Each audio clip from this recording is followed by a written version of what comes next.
400 বছরের বেশি পুরনো ঢাকা শহরে ছড়িয়ে আছে বিভিন্ন স্থাপত্য রীতির অজস্র ভবন ও ইমারত। সুলতানি ও মুঘল রীতি থেকে শুরু করে ইউরোপের একাধিক স্থাপত্য রীতির এসব ভবন ঢাকার এক অমূল্য ঐতিহ্য। সাংবিধানিক বাধ্যবাধকতা, সুনির্দিষ্ট আইন, তত্ত্বাবধায়ক সংস্থা সবকিছু থাকার পরেও বেশিরভাগ স্থাপনাগুলো বেদখল এবং সংরক্ষণের অভাবে নিশ্চিহ্ন হওয়ার দিন গুনছে। সিটি কর্পোরেশন দিচ্ছে সমন্বয়হীনতার দোহাই, আর প্রত্নতত্ত্ব অধিদপ্তর বলছে আইনি জটিলতা ও সক্ষমতার অভাব। মৌমিতা জানাতে 3 পর্বের বিশেষ প্রতিবেদনের আজ দেখুন প্রথম পর্ব। ক্যামেরায় ছিলেন মাহমুদুল হাসান। প্রখ্যাত ইউরোপীয় চিত্রশিল্পী জোহান জোফানির 1787 সালে তেল রঙে আঁকেন নাগাপন ঘাট নামে এই চিত্রকর্মটি। নদীর পাড়ে দুর্গের মতো দেখতে যে স্থাপনাটি, সেটি একটি সমাধি ক্ষেত্র এবং এর অবস্থান এই ঢাকা শহরেই। এটি রহস্যময় কলম্বো সাহেবের সমাধি।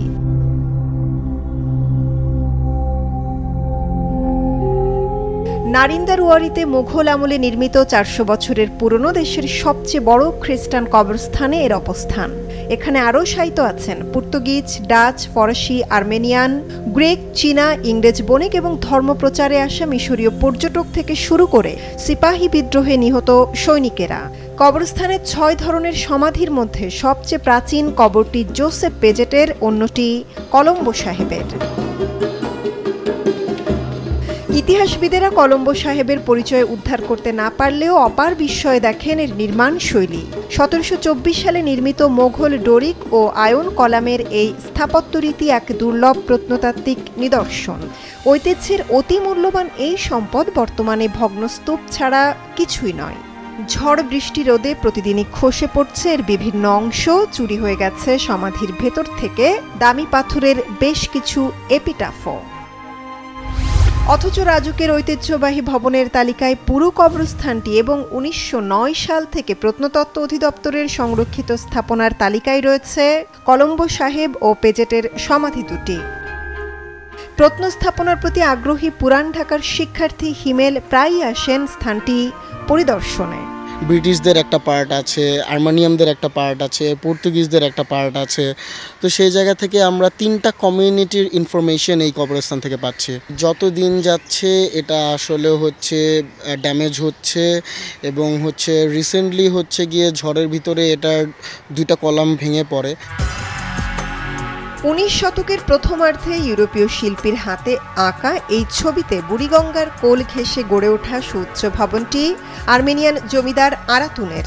19 শতকের শেষার্ধে যেটি বণিক রূপলাল দাসের হাতে পড়ে আর্মেনিয়ান, ব্রিটিশ আর নিও ক্লাসিক স্থাপত্য রীতিতে অনবদ্য রূপ পায় রূপলাল হাউস নামে। বর্তমানে এর জরাজীর্ণ রূপ এবং দখলদারদের অত্যাচারে কোণঠাসা চেহারা দেখে বোঝার উপায় নেই এককালে কতটা জৌলুস আর আভিজাত্যের প্রতীক ছিল।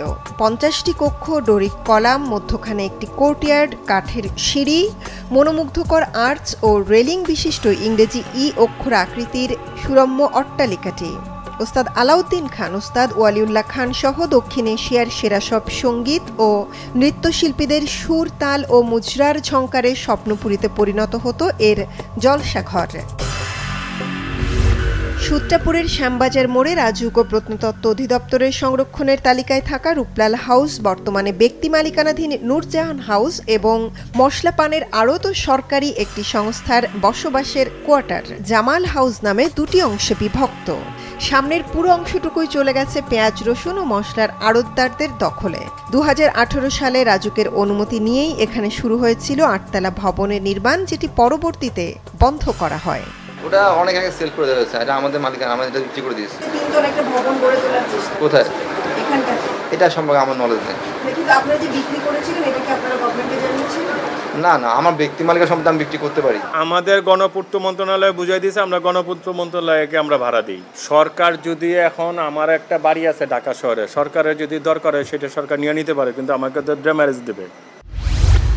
রাজধানীর ঐতিহ্যবাহী স্থাপনার তালিকায় থাকা 74টি ভবনের মধ্যে 64টি ঢাকা দক্ষিণ সিটি কর্পোরেশনের অধীনে।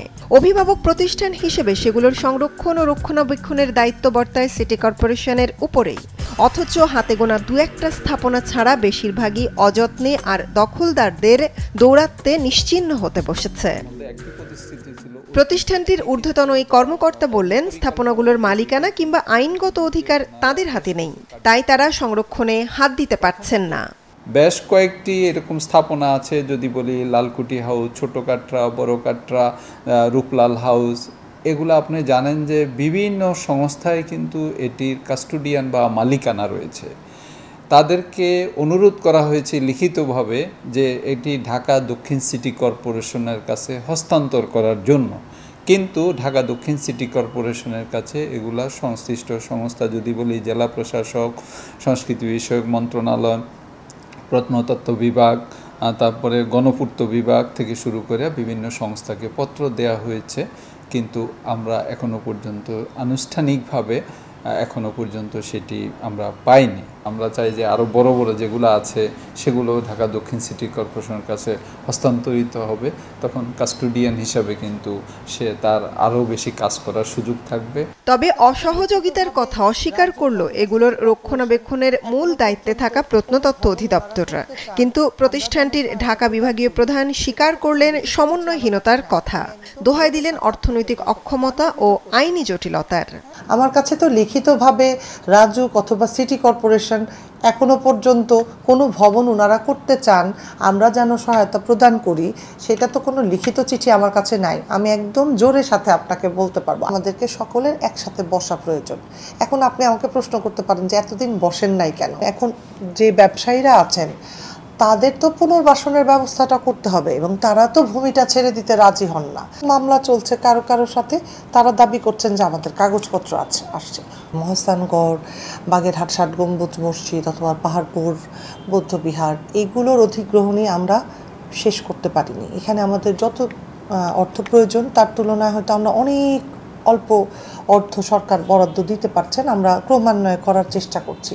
তবে বিশেষজ্ঞরা বলছেন, সদিচ্ছা এবং মমত্ববোধ থাকলে প্রতিষ্ঠানগুলোর মধ্যে সমন্বয় সাধন কঠিন কোনো কাজ নয়। এটা এসেনশিয়ালি গভর্নেন্স ইস্যু, যে আপনি কীভাবে গভর্ন করবেন পুরনো শহরগুলোতে, যে জায়গায় ঐতিহাসিক ব্যাপারগুলো থাকবে, এই জায়গাগুলোতে আসলে সিরিয়াস কমিটমেন্ট দরকার বা পলিটিক্যাল উইল দরকার। এখানে যেটা মিসিং সেটা হচ্ছে পলিটিক্যাল উইল। এই যে সংরক্ষণ করাটাও যে একটা পলিটিক্যাল উইল দ্বারা সাপোর্টেড হতে হবে, সেই জায়গাটা যদি স্ট্রংলি না আসে, তাহলে শুধুমাত্র আমলাতান্ত্রিক নথিপত্র আদান প্রদান করে এটা করা যাচ্ছে না।